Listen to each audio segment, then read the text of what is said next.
I'm 65 years old, and I start by saying this because age changes the way we see the past.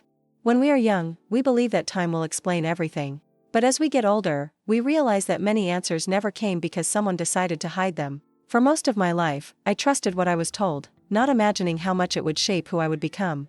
I grew up believing that silence was normal at home, that not asking too much was a sign of politeness, that accepting decisions without understanding was part of family love. No one has ever sat me down to explain anything calmly. They just said it was like that, and I had to accept it. I accepted because I didn't know any other option. From an early age, I learned that questioning made the environment heavy. There was no screaming, but there was distance. Cold looks. Doors closed. And for a child, this hurts more than any scolding. So I learned to be quiet, to swallow curiosity and to stifle any doubt before it even became a question. My mother was the absolute authority of the house. He spoke little, but his words did not allow for contestation. Everything I did was accompanied by the same justification: it was for my good. I never knew exactly what danger she was protecting me from, but I learned to believe that the world outside was too threatening for me. Over the years, I began to confuse control with care. I came to believe that feeling fear was proof of love, that giving up choices was a sign of confidence. And so, little by little, I let other people decide important paths in my life. This way of living was not restricted to childhood. She accompanied me in my youth, at work, in relationships. I was always the man who agreed, who avoided conflict, who accepted what came. I thought that this made me someone better, more mature, more correct. On the outside, my life seemed stable. I had a job, responsibilities, a respectable routine. People saw me as someone balanced. But inside, I carried a constant feeling of emptiness, as if I was living a story that had not been written by me. I didn't know how to name this feeling. I only felt a silent discomfort, a restlessness that appeared in the quietest moments. And whenever it came up, I did what I had learned since I was a child. I ignored it, pretended it didn't exist, moved on. It never crossed my mind that that emptiness originated from something hidden. I thought it was weakness, ingratitude, or exaggeration of mine. After all, that's what I was taught: not to complain, not to distrust, not to rummage in the past. Only now, at the age of 65, am I beginning to understand that my story was built on decisions that were never explained to me. And that truth, discovered too late, has forever changed the way I see who I am. The fact that you are here, choosing to hear this story until now, says a lot about who you are. What comes next is not only something that changed my life, but a truth that touches all of us who carry silences and unanswered questions. If you believe that these stories need to continue to be told, subscribe to the channel. This is how you help me keep alive stories that are not only mine, they are ours. I was born in a small town, one of those where everyone knows each other and almost nothing goes unnoticed. Our house was on a quiet street, with no noise, no movement. It was a simple, organized house, always clean. To those looking from the outside, it looked like an ordinary home, without problems. But inside that house, the silence was constant, heavy, and determined how each one should behave. My childhood was not marked by visible tragedies. There was never a lack of food, there was never a lack of clothes, there was never a lack of shelter. And maybe that's why no one ever questioned anything. In the eyes of others, my family functioned. But feelings were not something that was discussed there. There was no room for fear, doubt, or sadness. Everything needed to be swallowed up and forgotten. My mother was the one who ran everything. He did not shout, he did not make a fuss, but his presence was enough to impose authority. She spoke little and decided a lot. He didn't ask what I wanted, he didn't explain his choices. He just said what should be done, and that became law at home. Whenever I expressed any doubt, the same short and definitive answer came: "It's for your good." That sentence ended any conversation. There was no continuation, there was no explanation. I learned that insisting only made the environment colder and more distant. My father was there, but in a faded way. He worked hard, arrived tired, and avoided conflicts. When I tried to talk to him, I diverted the subject or reinforced that I should obey my mother. Gradually, I understood that there was no one to turn to. I remember observing other families and feeling something strange, difficult to explain. I saw mothers talking to their children, laughing, explaining simple things.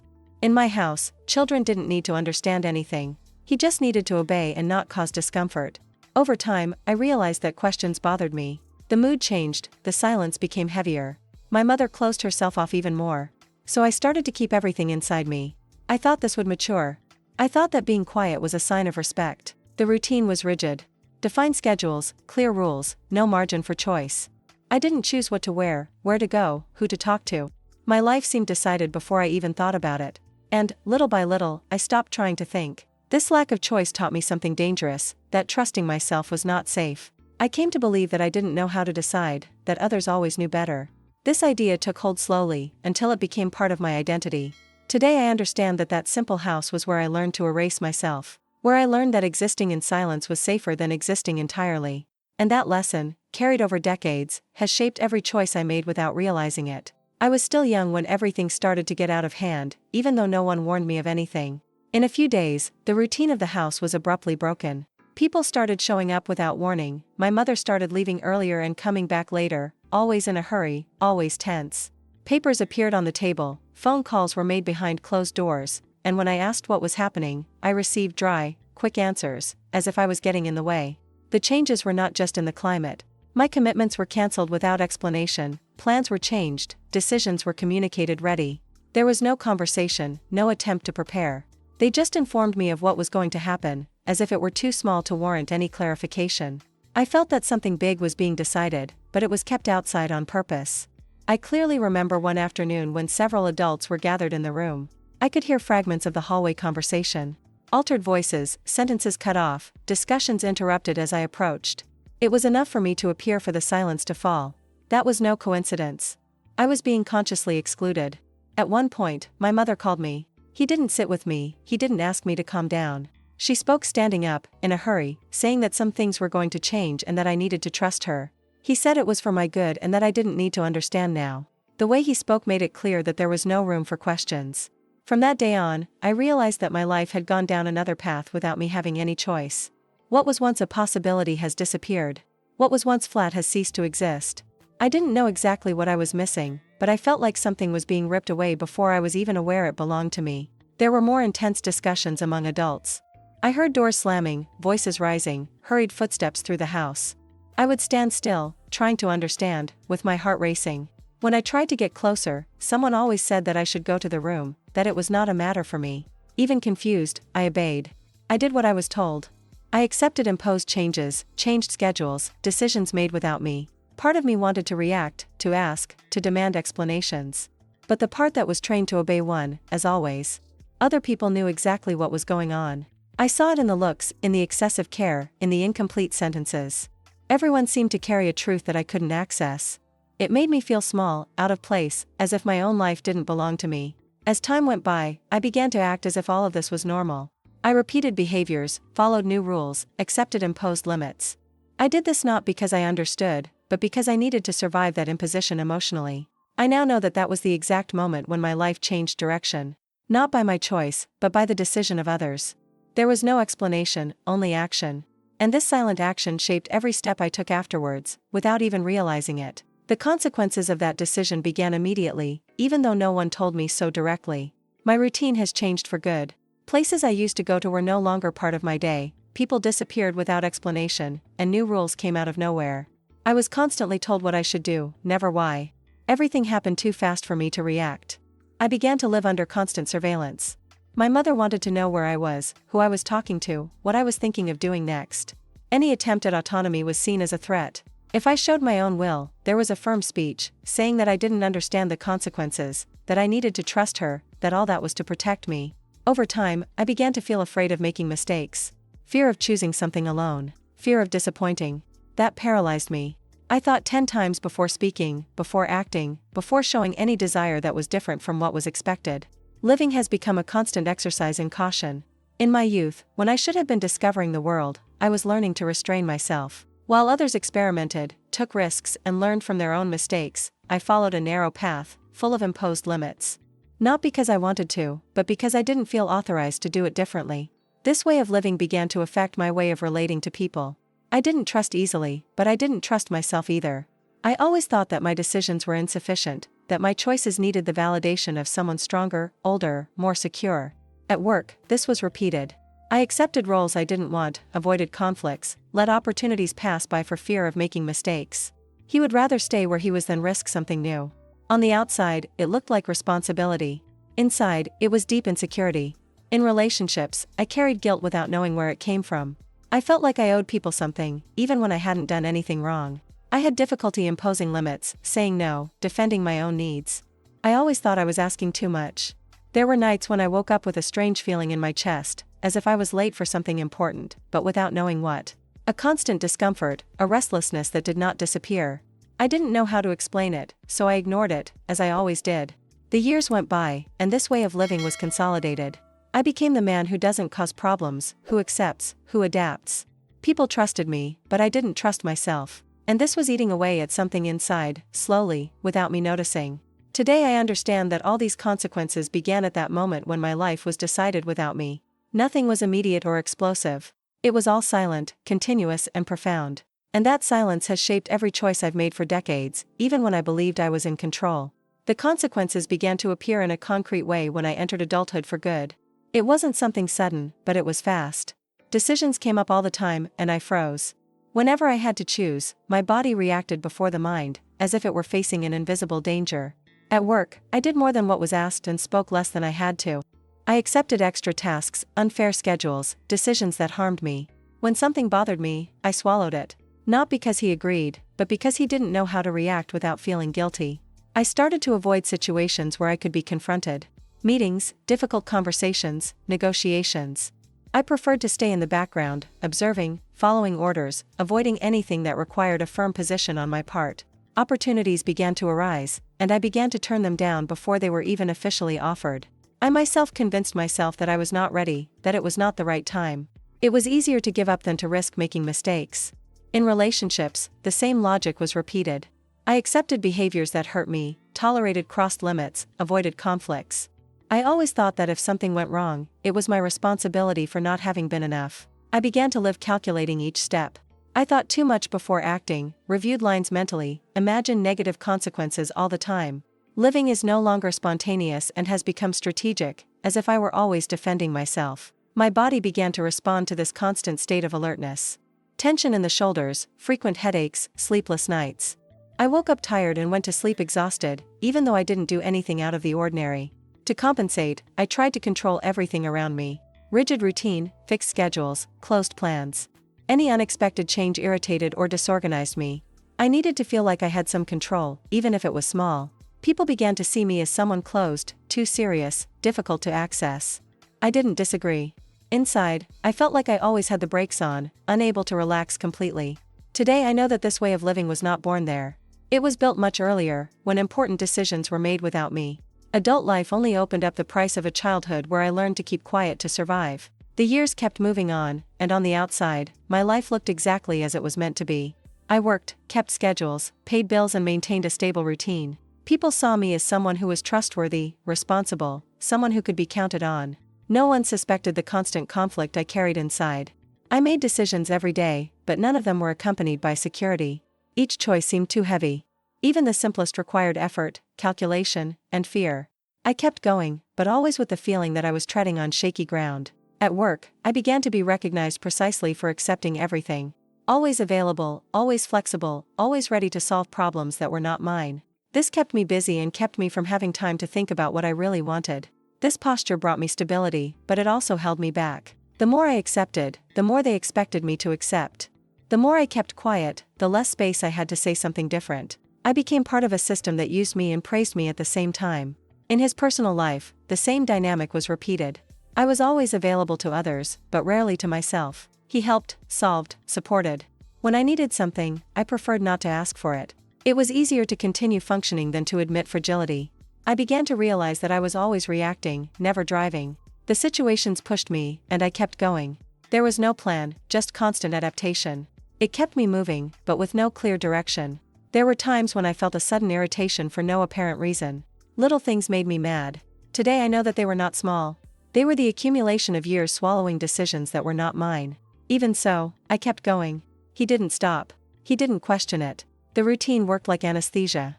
The busier I was, the less I felt. The less I felt, the easier it was to continue like that. People said I had a quiet life. I nodded, but inside something screamed that this was not peace. It was only the absence of visible conflict, built on constant renunciation.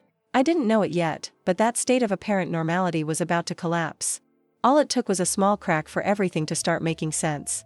And this fissure was already forming, even though I still couldn't see. Everything had been working in that automatic mode until the day something broke inside me without any warning. I was in the middle of the routine, solving problems that weren't mine, taking on responsibilities pushed on me for the sheer convenience of others, when I felt an immediate, almost physical reaction.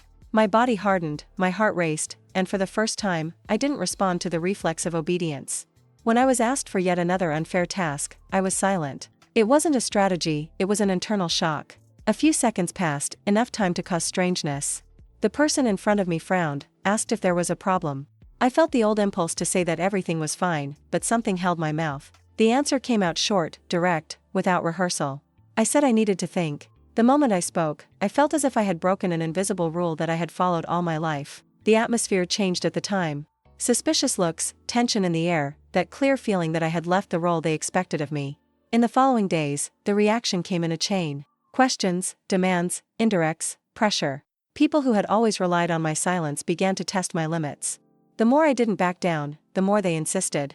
It was pure confrontation, without disguise, and this put me in a constant state of alert. At the same time, something new was happening inside me. Each situation revealed how much I had always given in without realizing it. I remembered old decisions, concessions made automatically, paths that I abandoned without even arguing. Everything came back at once, fast, heavy, impossible to ignore. I started to act differently without planning. I refused appointments, questioned deadlines, interrupted conversations, changed routines that I previously accepted without thinking. It was not elegant, nor organized. It was crude, direct, sometimes even clumsy. But it was action, and that changed everything. The reactions around me were immediate and clear. Some people walked away, others were annoyed, others tried to make me feel guilty for having changed. For the first time, I felt the real weight of truly existing, without asking permission to do so. This movement brought conflict, but also clarity. I understood that the peace I thought I had built was sustained by my erasure. When I stopped diminishing myself, the system reacted. Not because I was wrong, but because I stopped being convenient. The nights became intense. Quick thoughts, old memories surfacing uncontrollably, scenes from the past falling into place like delayed pieces. It was as if my mind was recovering decades of silence in a few days, without giving me rest. Even though I was afraid, I didn't go back. Something in me had understood that there was no possible return. That continuing to pretend would be worse than facing chaos. That crack was not weakness. It was the beginning of the fall of a structure built on silence. Today I know that that was the real beginning of the rupture. It wasn't calm, it wasn't pretty, it wasn't safe. But it was the first moment when I stopped just reacting to life and finally started to face it head on. After the breakup, my life went into constant motion. Nothing was left standing still. Situations began to change quickly, as if everything that was dammed up had been released at once. Difficult conversations arose, decisions had to be made, and I no longer had room to retreat or pretend normalcy. I began to revisit episodes from the past with another look. It wasn't nostalgia, it was investigation. I pulled specific memories, confronted dates, remembered loose phrases that didn't make sense before. Everything seemed to point to the same place. There was something organized so that I would never know. I started to ask direct questions, without beating around the bush. I called people, showed up unannounced, touched on subjects that were always avoided. Some reactions were immediate: silence, discomfort, sudden changes of subject. Others came in the form of clear irritation, as if I were breaking an old agreement. Meanwhile, my practical life continued to demand action. Work, commitments, responsibilities. I stopped nothing to look for answers. I did everything in parallel, running, solving, pressing. The feeling was one of constant urgency, as if time was against me. At home, I started to turn everything over. Forgotten boxes, old folders, documents stored in the back of drawers. Nothing was there by chance. Each paper seemed to have been carefully hidden, not to be destroyed, but not to be found easily. With each new discovery, my reaction was immediate. Anger, shock, incredulity. There was no room for slow reflection. I felt and acted. I took notes, called, compared information. The further I went, the clearer it became that my story had been edited. Some people tried to stop me. They said I was going too far, that it wouldn't change anything, that I should leave the past alone. But these attempts only confirmed that I was on the right track. No one tries to silence something that doesn't matter. I realized then that my lifelong sense of inadequacy was no coincidence. She had roots. I had been led, limited, and silenced in a deliberate way. It was no coincidence. It was a decision made by others. This realization changed my pace. I no longer looked for answers carefully. He sought with need. Each new piece of information accelerated everything. I couldn't stop anymore, or pretend that it didn't matter. I knew I was close to the complete truth. I felt it in every nervous reaction, in every heavy silence, in every document that came up. And at that point, there was no turning back. Knowing who I was is no longer curiosity. It became survival. After putting the first pieces together, I didn't slow down for a second. On the contrary, I started to act with even more intensity. I cross-referenced information, reread documents, went back to old conversations and confronted every detail that once seemed small. Nothing was random. Everything pointed to a deliberate construction of my own history. I started looking for people who had always been around, but who never talked much. This time, I didn't ask for explanations carefully. I was direct, asked objective questions, presented facts. Some people looked away, others changed their tone of voice. The discomfort was evident, and this only reinforced my suspicions. In one of these conversations, someone made a mistake. It was a short sentence, said too quickly, trying to close the subject. But that phrase didn't match the version I'd heard all my life. I stopped right away, came back at the exact point and pressed. The silence that followed said more than any answer. From there, I moved forward without asking permission. I went after records, old documents, dates, signatures. Everything I found confirmed that fundamental parts of my story had been consciously hidden. There was no improvisation. Someone planned that. Each confirmation made me more alert. It was not fear. It was urgent. I felt like I needed to keep going while I still had access to people and evidence. There was no room for pause or long reflection. It was action after action, answer after answer. When I finally managed to see the full picture, there was not that cinematic moment of absolute silence. There was an immediate impact. The truth came whole, heavy, impossible to soften. Everything I suspected fell into place at once. I understood that central decisions about my origin had been made without me and sustained by decades of silence. Not to protect myself, but to maintain control, order, and convenience. That was not taken care of. It was a choice. At the same time, old memories were reorganized. My mother's rigidity, the imposed silence, the limited choices. Everything started to make sense too quickly. There was no more room for doubt or attempt to justify the past. The anger came strong, but it didn't paralyze me. On the contrary, it pushed me forward. I started to confront false versions, to dismantle fragile explanations, to demand coherence. He no longer accepted vague answers or requests to forget. Some people tried to minimize it, others asked me to stop. But there was no going back. The truth was exposed, and I couldn't pretend I didn't see it. From that moment on, my life would have to be rebuilt on facts, not on silence. This part that comes now is the hardest to share, because this is where I quietly paid the highest price. Revealing this means giving up the protection I have built over a lifetime to continue functioning. If you've come this far, it's because you understand that some truths hurt more when they're hidden. So I ask you to sign up, not as a support for me, but as a gesture to ensure that voices like this continue to exist, even when it's painful to speak out. Once the truth had asserted itself, there was no room for slow assimilation or comfortable reflection. Life went on at high speed, requiring immediate answers, firm decisions, and a clear position. I didn't have the privilege of stopping. While my head reorganized decades of lies, the world kept pressuring me, and I had to keep up with it. I started to act differently in all environments. Conversations became more objective, decisions more direct, reactions less contained. There was no more patience for empty speeches or attempts to confuse me. When someone tried to relativize what happened, I cut it right away. The time of silence was over. People quickly realized that something had changed. Some reacted with discomfort, others with open resistance. There were those who said that I was exaggerating, that it was better to leave the past in its place. But now I recognized this argument as another form of control, and I no longer accepted it. I began to review old choices with brutal clarity. Jobs I accepted out of fear, opportunities one abandoned too soon, relationships maintained only to avoid conflict. None of that was by chance. Everything was linked to the same root, decisions made by me without my having been heard. This revision had immediate consequences. Conflicts have arisen where there had previously been silence. Limits had to be firmly imposed. Some relationships wore out quickly, others simply did not resist. For the first time, I chose to lose bonds rather than lose myself. At the same time, something new has taken hold. Even in the midst of chaos, I felt direction. I knew exactly what I no longer accepted, what I didn't negotiate, what I didn't tolerate. It gave me an axis, even when everything around me seemed unstable.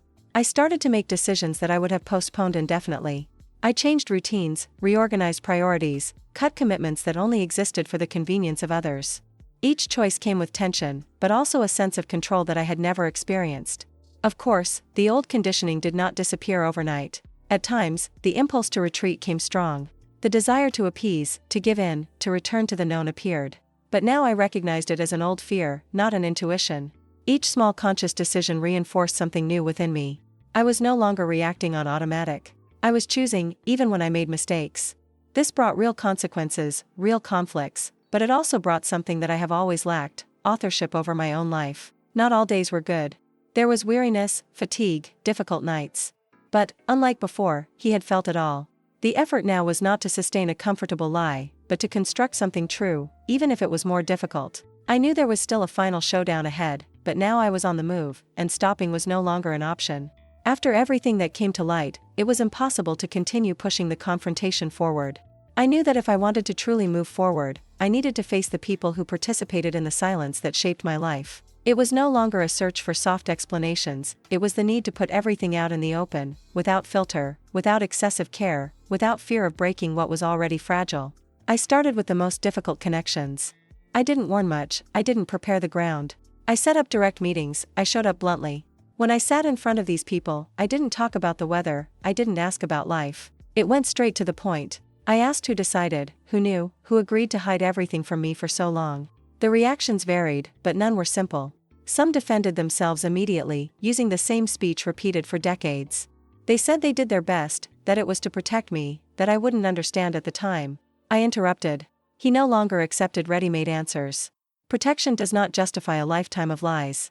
Others reacted by trying to blame me. They said that I was rummaging through old things, that it would only bring pain, that I should be grateful for what I had. That kind of response ignited something in me. For the first time, I didn't absorb the guilt. I would give it back. I said that the greatest pain was living without knowing who I really was. There were those who simply kept quiet.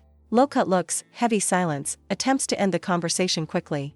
This silence was the most revealing of all. He confirmed that the truth was always there, within their reach, but never mine. That hurt more than any harsh words. Some conversations turned into open discussion. Voices were raised, emotions came to the surface, justifications ran over. My body reacted, the old impulse to retreat came strong, but I held on. It remained. He kept talking, asking, demanding coherence. With each confrontation, new pieces emerged. Small confessions, miscalculated sentences, evident contradictions. I put everything together quickly. He no longer needed anyone to confirm everything. The gaps closed by themselves. The story made complete sense. I didn't leave these meetings relieved. He left exhausted, tense, emotionally drained. But there was something new there, lucidity. There was no doubt that I had not exaggerated, I had not invented anything. My life has really been driven by decisions made far away from me. The most important thing is that, at no time, did I apologize for confronting. I didn't ask permission to feel anger, frustration, or indignation. I was no longer looking for approval. The confrontation was not to convince anyone. It was to mark a definitive limit. Some relationships did not resist this. Others were deeply shaken. I accepted. For the first time, I didn't try to fix everything, I didn't try to keep the artificial peace. The truth became an absolute priority, even if it cost old ties. When I returned home after these clashes, I was exhausted, but strangely whole. Avoiding conflict had been the rule of my life. Facing it, even late, was the first real step to moving forward without continuing to lie to myself. After the clashes, I had no immediate relief. Life did not become lighter overnight. On the contrary, everything seemed more exposed, more raw, more real. But now I was no longer fighting shadows. I knew exactly what I was dealing with, and it changed the way I acted. I started to face the day-to-day differently. There was no more room to pretend normality where it did not exist. Conversations became objective, firmer attitudes. I didn't explain too much, I didn't justify feelings, I didn't ask for understanding for something that was my right to feel. I started to make practical decisions faster. I adjusted routines, changed priorities, cut commitments that only existed out of obligation. I didn't think much. Each choice came with discomfort, but also with the clear feeling that I was in control for the first time. Some people were surprised by this change. Others tried to test my limits, as if they expected me to back off. I didn't back down. When something didn't make sense, I would say it. When something hurt me, I shut it down. There was no more negotiation with silence. At the same time, I had to deal with internal losses. I lost the idealized image of my mother, I lost the fantasy that everything was done out of pure love. Accepting this was hard, but necessary. Maintaining the illusion would have been easier, but it would have cost me lucidity. There was no emotional outburst or collapse. There was continuous action. Resolve pending issues, reorganize roles, redefine bonds. I was too busy rebuilding to be stuck with what I couldn't change. The past had been revealed. The present required posture. At various times, I noticed the old impulse to shut up trying to come back. He appeared fast, almost automatic. But now I recognized this impulse as a reflection of years of conditioning, not as something that protected me. And I kept going anyway. I began to observe my own behavior carefully. When I chose, when I gave in, when I really wanted something. This surveillance was not paranoia, it was relearning. I was relearning how to exist without asking permission. Not everything worked out. Some choices brought difficult consequences. But for the first time, I knew that those consequences were mine. I wasn't paying for other people's decisions. I was living the effects of my own actions. It changed my relationship with myself. The constant guilt began to lose strength. The nameless shame began to fade. In its place, real, concrete, adult responsibility has emerged. It was not comfort. It was true. Accepting the truth did not end the story. On the contrary, it opened a new, direct path, without shortcuts.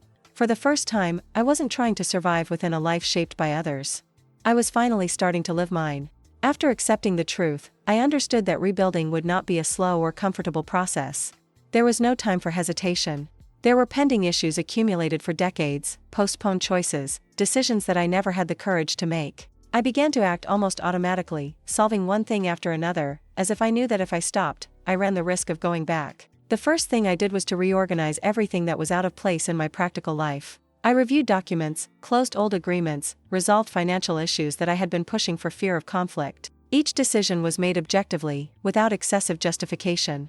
Where before I froze, now I solved it. I also had to review commitments that I kept only out of obligation. Roles I accepted to please, constant favors that drained my energy, responsibilities that should never have been mine. I started to say no directly, without long explanations, without anticipated guilt. This caused immediate reactions. Some people have not coped well with this change. There was surprise, discomfort, and even attempts to make me go back to the old role. But I kept my posture. For the first time, I wasn't willing to sacrifice my truth to preserve the comfort of others. At work, the change was even more visible. I started to negotiate conditions, refuse unfair demands, and propose different paths. I didn't do it aggressively, but firmly. There was resistance, questioning intention. There was also respect. I stopped being just useful and started to be heard. My daily routine changed fast. I adjusted schedules, priorities, and pace. I cut excesses, eliminated unnecessary obligations, and created space for conscious decisions. It was not a search for immediate well-being. It was a need for coherence between who I was and how I lived. There were moments of intense pressure. Unexpected situations arose, people tested my limits, difficult decisions had to be made without preparation. I felt fear, insecurity, and doubt. But I didn't back down. To err has become acceptable. Not to return to silence. I started to act even when I wasn't absolutely sure. I expected less external validation and trusted more in what I felt. Fear was still present, but it no longer commanded my choices. He came along, but not in front. I also began to take care of what I had previously completely ignored. Body, energy, rest.